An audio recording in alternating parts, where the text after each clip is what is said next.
Honey, don't forget to put away the dishes. What, Mom?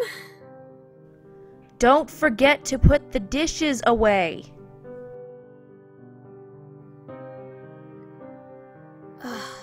That's the 5th time she's told me today. I understand I have a bad habit of barely doing any chores, but with this, I'll get to it. Right now, I just want to relax. I'm alone for the evening. My dad is working Saturday night service at church playing guitar for the kids, and my mom went to a birthday party with my younger brother. I'd been at work all morning, and I was tired once I got home, so it was really nice to have the place for myself for a few hours. I checked my email, watched a few scenes from Frozen, and even managed to be productive and get some writing for my scripts done. Of course, all of this was about 40% of the time. I spent the majority of the time procrastinating, as cliché as it sounds. I was craving pasta. Not just any pasta. Creepypasta. I could spend hours on end reading these stories given I had the time. I didn't like to read them at night, though. Should I happen upon a pasta that's paranormal or whatever, I just couldn't handle that genre in the dark. It was still light out, and this was the first time I've ever been home alone for a while, so I was going to enjoy my quiet time. I read one about being home alone, like I was now. I wasn't scared after I was done with it. In fact, it was pretty bland. But it did bring me back to when I was too young to be staying home alone. I was always afraid that something was watching me. This feeling, of course, grew up with me, and soon the image of a big, green, silly monster hiding in the closet eventually turned into the image of a large, ominous figure who oozed black. As I searched for a good pasta, I laughed at my younger self for such an image. Even now, as a young adult, I'll admit that I can be afraid when home alone, but not of monsters. I'd assume at the least that it's someone trying to break in. If, God forbid, that ever happens, I know just what to do. Grab something to defend myself with, lock the door, hide in the closet, call 911, and reassure myself that I am going to live. When I was a bit younger, I was afraid of someone being in the house, like in the attic or something. But with maturity, naturally, I came to realize that there's no possible way of that happening. The doors are locked, the alarm is always on when necessary, there is a fire department right down the block, and Dad has a gun hidden in his room for emergency. And we'd hear it, right? If someone was inside or outside of the house, we'd hear it. We're safe.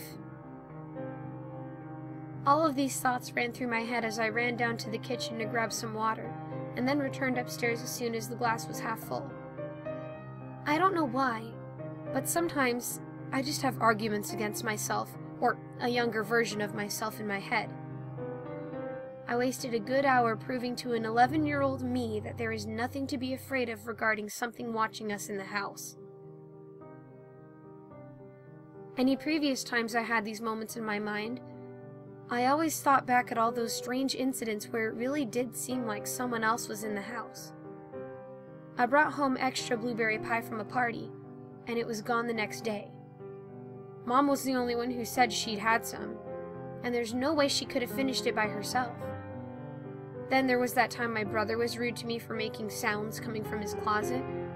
I usually like to prank him that way, but I hadn't done anything like that earlier that day at all. Then, there is that time when my dad confronted my brother and I about the missing $20 from his wallet.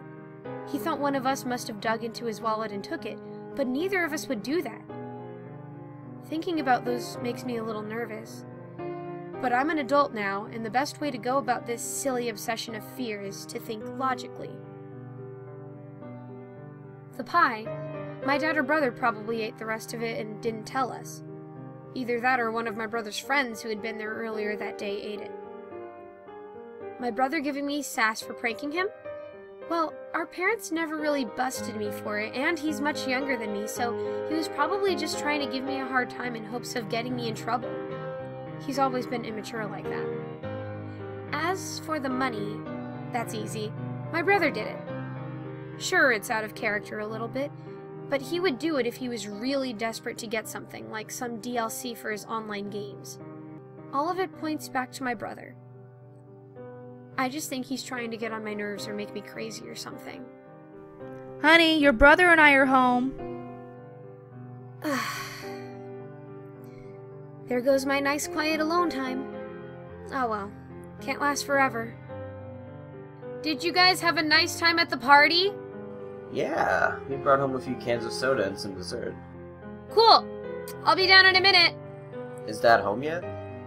I think that's him right now pulling up into the driveway. You guys have good timing. Oh, okay. Well, they also let us borrow that movie you like. What? They let us borrow, When a Stranger Calls. I can't hear you from up here. Either get louder or wait until I get down. Oh, wow, honey, I am proud of you. What? I am proud of you. For what? Come down here. Alright, what now? This is the first time I've come home to this. I just wanted to thank you. For what? For putting the dishes away like I asked. Oh.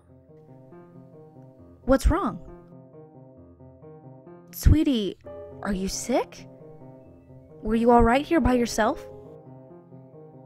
What? Yeah, I was... But...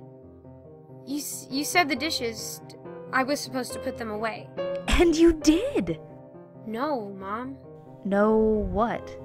I came home and the dishes were all put away. That's the thing, Mom. I didn't put them away.